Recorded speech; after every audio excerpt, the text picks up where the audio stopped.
오늘 본문은요, 저희가 지지난번에 봤던 5장에서 나왔던 주제가 있죠. 그 주제가 음행에 관한 거죠. 기억나시죠? 음행에 관한 거. 오늘도 음행에 관한 겁니다. 그리고 그 가운데 뭐가 들어있냐면, 지난주 우리가 봤던 소송의 문제가 걸려 있고요. 물론 이제 그 음행이 똑같진 않죠. 5장에 봤던 음행은 뭐였죠? 근친상간이었죠. 근데 우리가 볼 이 음행은 창녀하고 이제 합하는 것, 하나가 되는 것. 둘 다 음행은 음행이지만 조금 다른 5장에는 근친상간 말씀드렸습니다. 오늘은 창녀와 합하는 것, 그것이 잘못인 줄 알지 못하느냐. 그래서 저희가 지난번에 제가 말씀드렸던 너희가 뭐뭐 알지 못하느냐라는 그 표현을 3개를 말씀드렸는데, 오늘도 보면 동일하게 그 표현이 3가지가 나옵니다. 3번이 나오죠. 3번 너희가 알지 못하느냐. 그래서 제가 그냥 본문 제목을 너희가 알지 못하느냐라고 한번 정해봤습니다. 여러분 1970년대요. 미국 캘리포니아에서 일종의 유행했던 구호 내지는 낙서가 있었다고 합니다. 70년대 미국이죠. 그게 뭐냐면 이런 겁니다. 성은 자유롭다. 그래서 이렇게 우리 영화 같은데 보면 이렇게 미국 영화 보면 낙서 많죠. 우리는 좀 덜한데 낙서 많지 않습니까? 그런 낙서가 되게 많았대요. 성은 자유롭다. 성은 is free 막 그러면서 이제 그렇게 뭐는 free 이제 그렇게 막 적혔다 그러더라고요. 근데 그게 벌써 몇 년 전입니까? 50년 전입니다, 여러분. 50년 전에 벌써 이제 그 정도 분위기였다면 지금이야 말할 것도 없을 것 같고. 근데 재밌는 건 뭐냐면 지금 고린도 교회가 그런 거예요. 고린도 교회가 가지고 있는 일종의 구호 같은 게 뭐냐면 이제 저희가 보지만 성은 자유롭답니다. 여러분 12절 한번 보세요.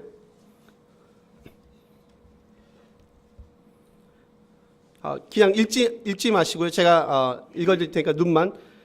모든 것이 내게 가하나 다 유익한 것이 아니요. 여러분 이게 뭔지 아세요?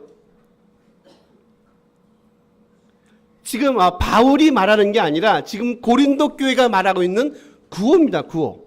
근데 본문만 딱 보면 언뜻 이렇게 명확하게 구분이 안 됩니다. 근데 지금 이거는 지금 말씀한 대로 모든 것이 내게 가하나 다 유익한 것이 아닙니다. 라는 건 뭐냐면 지금 죄송합니다. 여기까지죠. 모든 것이 내게 가하나까지입니다. 그리고 뒤에 있죠. 다 유익한 것이 아니다라는 건 누구 얘기냐면 바울의 말이에요. 이해하시겠습니까? 지금 2번 나오죠. 모든 것이 내게 가하나 다 유익한 것이 아니요. 모든 것이 내게 가하나가 뭐라고요? 고린도 교회가 그리고 고린도 사람들이 얘기했던 구호. 그 뒤에 다 유익한 것이 아니다. 이건 누구 말이라고요? 바울의 말입니다. 또 뒤에 보면 모든 것이 내게 가하나 뭡니까? 역시 고린도 교회의 구호입니다. 구분하시겠습니까? 그리고 그 뒤에 내가 무엇이든지 얽매지 않는다. 그거는 역시 바울의 말입니다. 바울의 일종의 답이죠. 하나 더 볼까요? 구호가 2개 나옵니다. 13절입니다. 음식은 배를 위하여 있고 배는 음식을 위하여 있다. 이것도 역시 구호입니다. 고린도 교인들이 외쳤던 구호입니다. 마치 그런 겁니다. 성은 자유롭습니다. 라고 외쳤던 구호하고 크게 다르지 않은 거예요. 음식은 배를 위하여 있고 배는 음식을 위하여 있습니다. 그러니까 어떻다는 겁니까? 아무거나 먹어도 전혀 뭐가 없다고요? 문제가 없습니다. 그래서 이제 뒤에 보면 이제 8장쯤 가보면 뭐가 있습니까? 여러분 우상에게 바친 제물에 관한 이제 내용들이 나옵니다. 저희가 그때 가서 보겠지만 전혀 그들은 뭐 하지 않냐면 문제가 없는 거예요.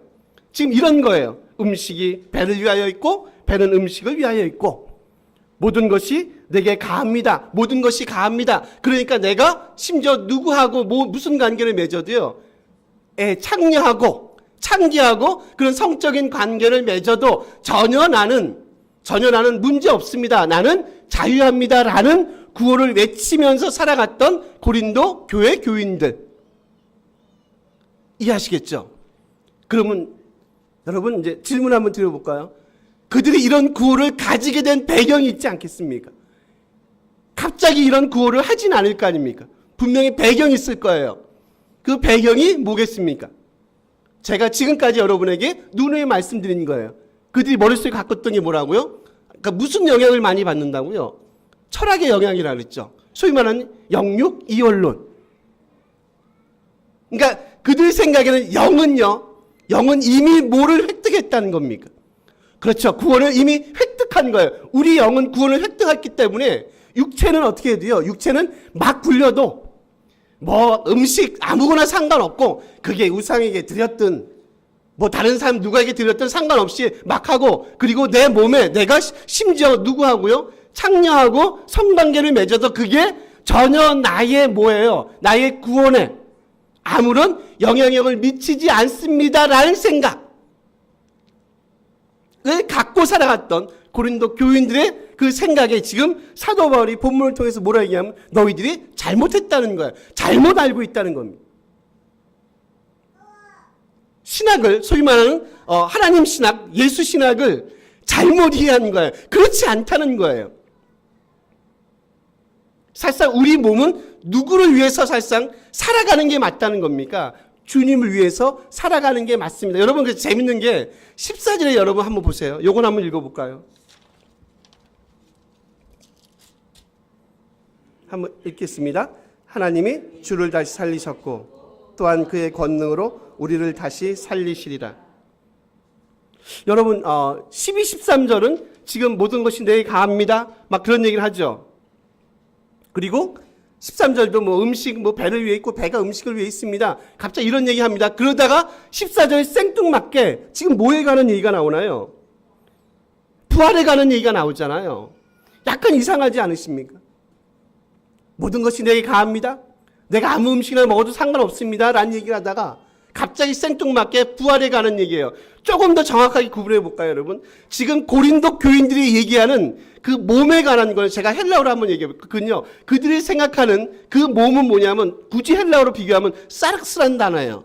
요건 뭐냐면 일종의 썩어질 몸을 비유하는 이제 신체의 한 기관을 말할 때 사용되는 단어가 사르스라는 단어입니다. 육체입니다. 육체. 우리 육체는 썩어지죠. 그죠? 지금 그들이 생각하는 건 그런 거예요. 사르스의 육체. 우리 육체는 상관없어. 어차피 우리는 뭐라고요? 이미 우리 영혼은 구원받았잖아. 그러니까 우리는 아무거나 먹어도 상관없고 아무 일을 행해도 상관없고. 왜? 이미 우리는 구원받은 하나님의 백성이 아닌가라는 잘못된 생각. 근데요, 사도 바울이 지금 여기서 얘기하는, 여러분 보실래요? 15절 보실까요? 15절 보면 뭐가 나오나요? 너희 몸이 나오죠. 여기서 몸은 좀 다른 단어를 써요. 사륵스란 단어를 쓰지 않고 소마란 단어를 씁니다. 이해하시겠습니까? 사륵스, 그러니까 육체의 한 기관, 결국 썩어질 육체의 한 기관으로서의 사륵스. 15절 바울이 얘기하는 너희 몸, 이거는 뭐라고요? 소마. 이거는 뭐냐면 단순히 썩어질 기관으로서 몸을 얘기하는 게 아니라 우리의 전 인격적인 부분을 사실상 바울이 가리키고 있어요. 그래서 지금 14절에 무슨 얘기를 하고 있다고요? 부활에 관한 얘기를 하는 이유가 그거예요. 단순히 썩어 없어지는 몸이 아니라 우리는 결국 어떻게 해요? 다시 이 몸이 부활할 거다. 그래서 주님의 거룩하고 영광스러운 몸을 입고 우리가 다시 부활의 영광스러운 삶을 살아갈 것이다. 그러니까 뭐 하지 말라는 겁니까? 함부로 너희 몸을 누구하고요? 창기하고 심지어는 이상한 음식을 먹음을 통해서 너희 몸을 하나님 앞에, 주님 앞에 더럽히지 말라는 거죠. 우리 15절 다시 한번 읽어볼까요, 여러분? 15절입니다. 읽겠습니다. 너희 몸이 그리스도의 지체인 줄을 알지 못하느냐? 내가 그리스도의 지체를 가지고 창녀의 지체를 만들기. 결코 그럴 수 없느냐? 지금 첫 번째 나오는 너희가 알지 못하냐입니다. 우리가 어떻다? 우리 몸이 어떻다고요? 우리 몸이 그렇게 썩어질 신체 부분, 썩어지면 다 끝이야 라는 게 아니라 결국 우리 몸은 그리스도와 함께 무슨 체를 가질 거라고요? 부활체를 가질 겁니다. 그래서 우리 몸을 통해서 사실상 뭐가 드러나는 게 맞는 줄 아십니까, 여러분? 그리스도의 형상을 드러내는 게 맞지 않습니까? 우리 몸을 불의의 병기로 드리는 게 아니에요. 무슨 병기로요? 의의 병기로 하나님 앞에 드리는 게 맞다는 겁니다. 다시 말씀합니다. 우리 몸을 통해서 뭐를 반영하시라고요? 주님의 형상을 반영하시는 겁니다. 만약에 이게 안 되면 여러분 다시 한번 고민해 보셔야 돼요. 단순히 썩어질 육체가 아니라 얘네들이 받듯이 이분들이 받듯이 사르스가 아니라 우리 몸은 뭐라고요? 소마예요. 결국 다시 그분과 함께 살리심을 받을 거예요. 그래서 함부로 우리 몸을 내치지 말라는 거예요. 그리고 우리 몸을 통해서 하나님의 주님의 그 거룩하심을 반영하는 거룩한 삶을 살아가도록 부르심 받았음을 늘 구하시라고요. 확인하는 게 맞다는 거예요.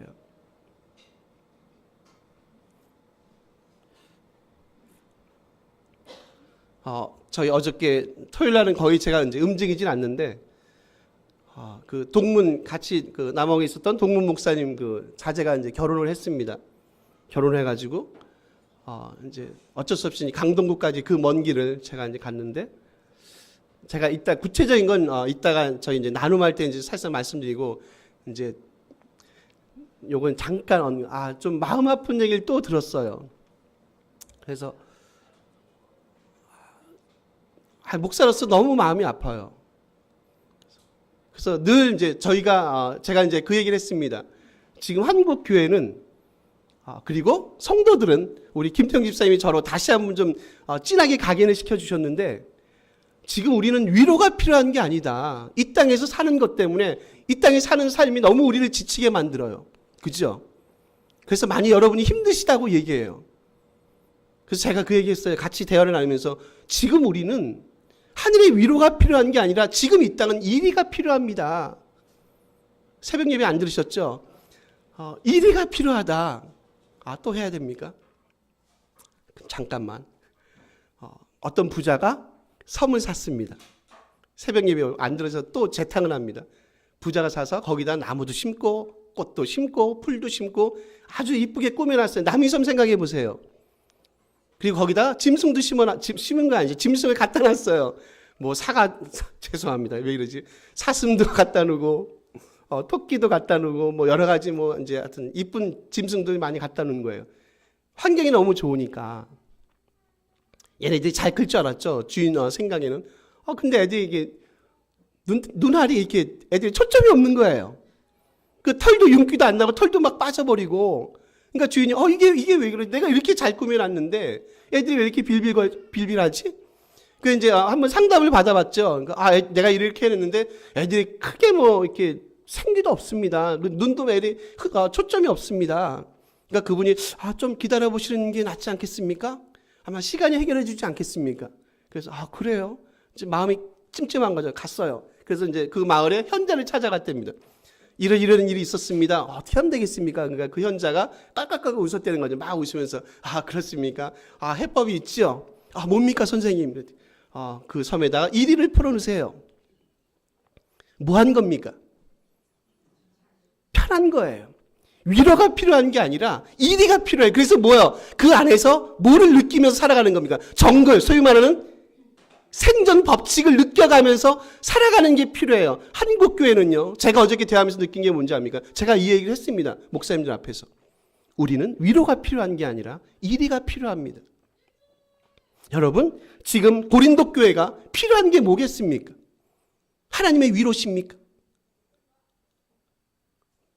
많잖아요. 많이 가졌잖아요. 풍족하잖아요.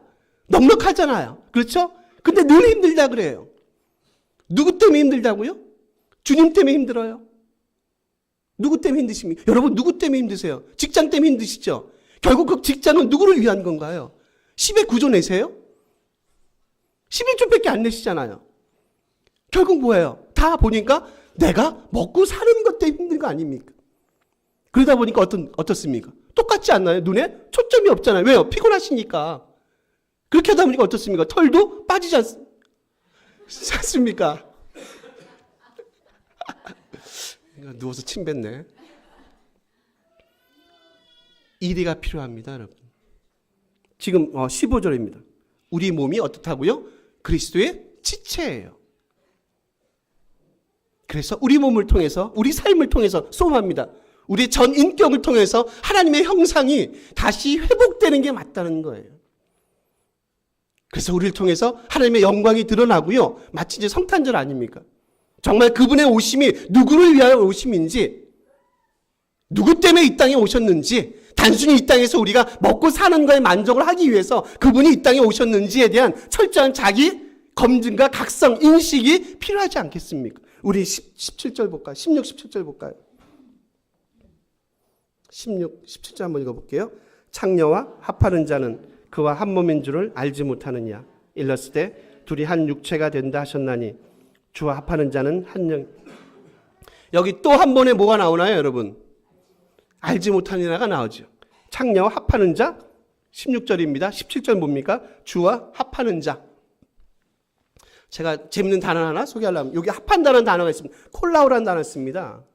이게 이제 어떨 때 사용되는 단어냐면 이런 거예요. 여러분 그 본드 같은 거 있죠. 접착제 같은 걸로 이렇게 나무 같은 거 이렇게 딱 연결하고 붙이는 때 사용되는 단어가 요 콜 합한다는 단어입니다. 두 개 페이퍼지만 두 개가 있습니다. 이거로 딱 붙여버리는 겁니다. 악교나무 같은 본드를 붙여버리는 겁니다. 떼어집니까? 떼어지지 않습니까? 안 떨어집니다. 떼지는 금속을 붙이는 것. 금속 같은 것을 역시 동일하게 붙일 때 사용되는 단어가 지금 여기 합한다. 콜라오라는 단어예요. 질문 한번 드려볼까요? 여러분, 누구하고 합치시겠습니까? 그래서 완전히 딱 달라붙겠습니까? 창녀와 합하는 자는 창녀하고 딱 달라붙어서요. 더 이상 뭐하지 못한다고요. 빼도 박도 못한대요. 주와 합하는 자는 주님과 함께 지금 딱 달라붙어서 더 이상 빼도 박도 못한대요. 근데 지금 고린도 교회가 어떻다고요? 그런 부분에서 자유로운 거예요. 우리는 상관없다는 거죠. 창녀와 합해도 상관없다는 거예요. 아니요, 상관이 있죠. 왜 상관이 있는 줄 아십니까? 18절 한번 보고 다시 설명드릴게요. 18절입니다. 이제 눈만 쫓아오세요. 그냥 제가 처음만 할게요. 음행을 뭐라고 얘기합니까? 피하라라고 얘기하죠. 제가 시제를 한번 말씀드릴게요. 이건 명령입니다. 현재 명령형 쓰고 있어요. 무슨 얘기냐면 단순히 이례적인 사건을 가리키지 않습니다. 늘 반복적으로, 늘 지속적으로, 연속적으로 뭐하라는 거예요? 음행을 피하라는 거죠. 여러분, 제가 얘기하고 싶은 건 이거예요. 단순히 지금 본문은 물론 음행에 갖고 얘기하고 있지만 음행에 관한 문제가 아니라 늘 우리 삶을 둘러싸여 있는 삶의 그 다양한 복잡한 그런 구조들이 있잖아요. 사회들, 가족들, 내 개인적인 성향들. 늘 우리를 힘들게 만들어요. 어떤 분은 그런 얘기까지 하더라고요. 문만 딱 나가버리면 우리를 기다리는 게 있어요. 그게 뭔지 아십니까? 문만 교회 문을 딱 나가세요. 우리를 기다리는 게 있다는 거예요. 뭐가 우리를 기다리고 있습니까? 죄란 놈 아닌가요? 그렇지 않습니까? 여러분 그렇게 생각하지 않습니까? 문만 나가면 죄란 놈이 우리를 늘 기다리고 있어요. 그래서 지금 이거예요. 콜라오입니다. 그래서 그분과 뭐하지 않으면요. 그분과 접착되지 않으면 우리가 살 수 없다는 걸 늘 뭐하며 살아간다고요. 인식하시면서 살아가는 방법밖에 없어요. 둘 중에 하나겠죠. 창녀와 합하든지 아니면 주님과 합하든지.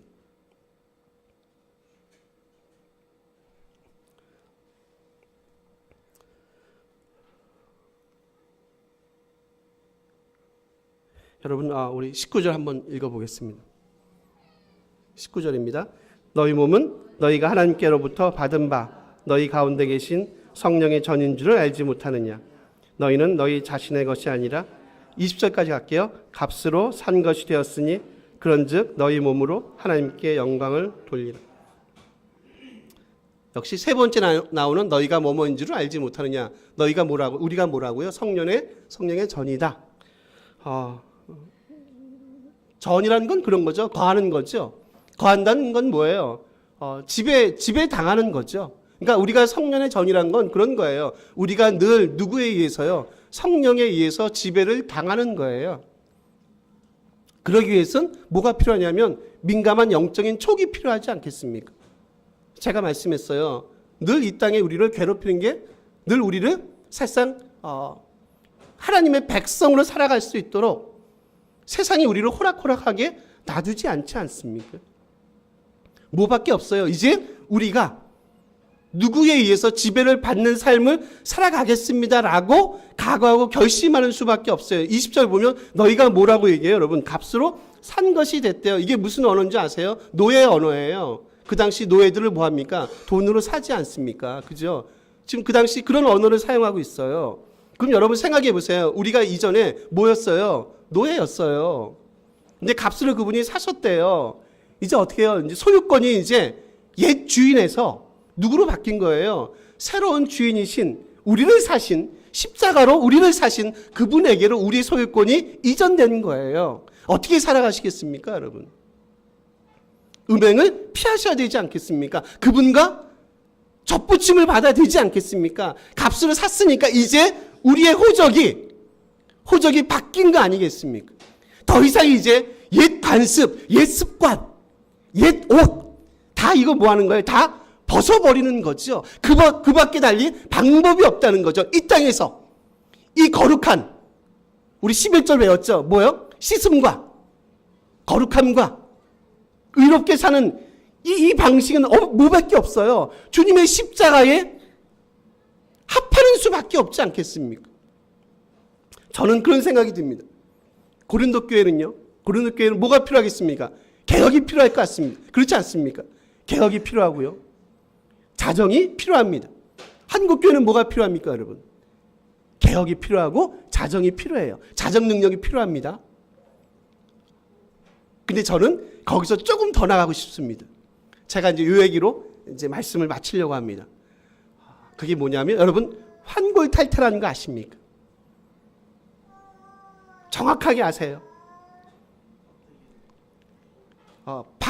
제가 찾아봤습니다. 박굴환입니다. 뼈골입니다. 뭘 바꿉니까? 뼈를 바꾸는 겁니다. 환골 탈입니다. 김 집사님 말씀이 맞는 것 같아요. 벗을 탈입니다. 껍데기를 벗는 겁니다. 그리고 태태입니다. 껍데기를 그러니까 좀 쉽게 표현하면 옛 저거를 벗고 그리고 이제 새로운 옷을 입는 거예요. 이게 뭐냐면 환골탈태입니다. 뼈를 바꾸고 모양을 완전히 바꿔버리는 겁니다. 어디에서 유래한 줄 아십니까? 솔개입니다. 솔개. 제가 이 얘기로 마무리하겠습니다. 솔개가요. 수명이 40년쯤 된다고 얘기합니다. 그리고 환골탈태를 거치면 한 30년을 더 산다고 얘기하네요. 그러니까 40년 수명인데 환골탈태를 거치면 70년까지 살 수 있다고 합니다. 이제 이런 겁니다. 40년이 이제 나이가 이분이 40세가 되셨습니다. 솔개가. 그럼 이제 40세가 되면 이제 모든 기능이 마비가 된대요. 부리도요. 더 이상 먹이를 이렇게 쪼을 수가 없을 정도까지 다 닳아진답니다. 그리고 발톱 가지고도 이렇게 먹이를 이렇게 챌 수 없을 정도로 발톱도 다 낡아진답니다. 그러면 이때 솔개의 선택은 딱 두 가지가 나면 됩니다.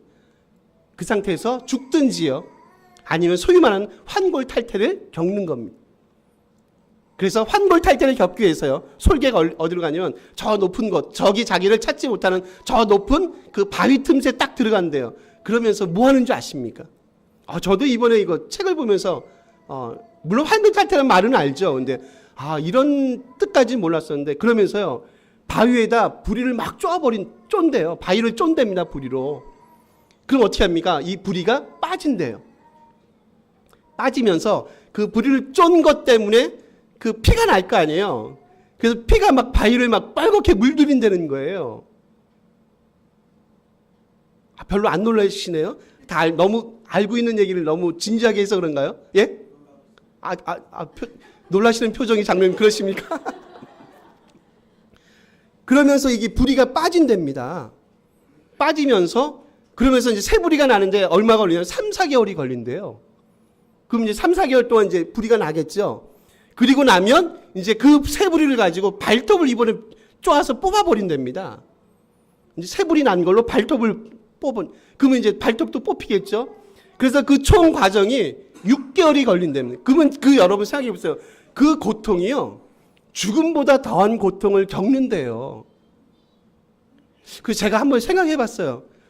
죄송합니다. 혹시 여기 성형외과 가신 분 안 계시죠? 양악수술? 보니까 양악하고 비교할 건 아닌 것 같은데 어떻든 이제 진짜 죽음보다 더한 고통을 겪어가면서 지금 솔개가 새로운 솔개로 거듭나는 그 과정을 우리가 흔히 알고 있는 환골탈태라고 하더라고요. 저도 이번에 이제 책을 보면서 이제 요 내용까지는 몰랐는데 그래서 제가 느낀 게 놀랍다. 짐승도 그런 과정을 통해서 새롭게 거듭난다고 보면 그래서 제가 그 얘기하는 겁니다. 단순히 자정이 아니라, 단순히 개혁이 아니라 진짜 이 시대, 이 땅도 그리고 우리의 삶도 진정한 영적인 환골탈태가 필요하겠다는 생각이 드는 거예요. 무슨 과정을 거치셔야 된다고요? 죽음과 같은 그 고통을 걸쳐야지만이 진짜 우리 뼈가 이제 뭐래요? 완전히 뼛속까지 뭘로 바꾸시는 겁니까? 그리스도의 뼈로 바꾸시는 거예요. 바꿀 환입니다. 뼈골입니다. 그리스도의 완전히 뼛속까지 그리스도의 것으로 바꿔버리고요. 이제 뭐요? 벗을 탈 옛 옷 벗어버리고요. 이제 뭐요? 그리스도로 우리가 뭐를 입는 거예요? 새로운 옷을 입는 그런 과정이 진짜 필요하겠다. 어디에 먼저요? 고린도 교회 안에 그런 과정이 필요하고요. 지금 이 시대에 살아가는 21세기에 한국 교회 안에, 우리 평안교회 안에 그런 뼈를 깎는 고통과 아픔이, 근데 보니까 그게 죽음이 아니라, 고통이 아니라, 아픔이 아니라 그걸 통해서 뭐가요? 새로운 생명이 살아감이 우리 눈으로 확인되는 거죠.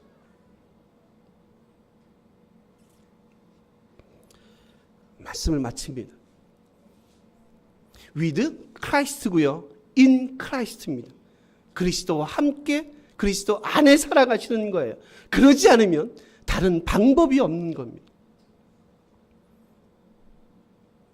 주님과 함께 이런 믿음의 삶을 살기로 각오하고 작정하는 귀한 여러분 지체들이, 그리고 우리 평안교회가, 그리고 이 시대 우리 조국교회가 됐으면 정말 좋겠습니다.